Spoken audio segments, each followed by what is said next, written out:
আসসালামু আলাইকুম। আমি আজকে মেয়েদের অনিয়মিত পিরিয়ড সম্বন্ধে কথা বলবো এবং এর ১ম এই আমাকে জানতে হবে নিয়মিত পিরিয়ড কি? যদি কোনো মেয়েদের ২১ থেকে ৩৫ দিনের মধ্যে তার পিরিয়ড হয়, তাহলে সেটাকে আমরা নিয়মিত পিরিয়ড হিসেবে ধরে থাকি। অনিয়মিত পিরিয়ডটা কি?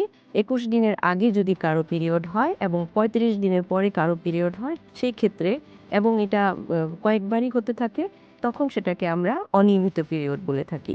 এই অনিয়মিত পিরিয়ডের বেশ কিছু কারণ রয়েছে।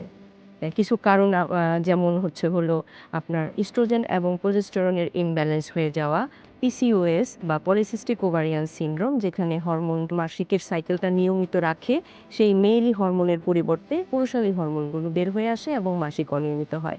এছাড়াও আরও কিছু হরমোনাল কজ যেমন থাইরয়েডের প্রবলেম যেমন হাইপোথাইরয়েডিজম, হাইপারথাইরয়েডিজম, মানসিক কিছু চাপ, অনিদ্রা বা অল্প নিদ্রা, তারপর হচ্ছে হলো পুষ্টিহীনতা বা অতিরিক্ত ওজন হয়ে যাওয়া এবং মেনোপজের আগে এবং পরে, এবং কিছু ক্ষেত্রে দেখা যায় যে ব্রেস্ট ফিডিং মায়েদেরও অনিয়মিত পিরিয়ড হতে থাকে।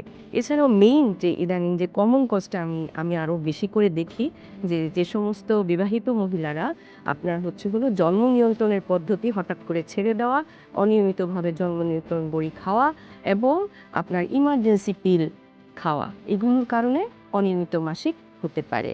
এই অনিয়মিত মাসিক আপনার অবশ্যই সঠিক চিকিৎসা এবং সঠিকভাবে চিকিৎসা নিয়ে এই অনিয়মিত মাসিকের সমস্যার সমাধান করাটা খুবই জরুরি। আসুন আমরা সঠিক চিকিৎসা নিই, ভালো থাকি।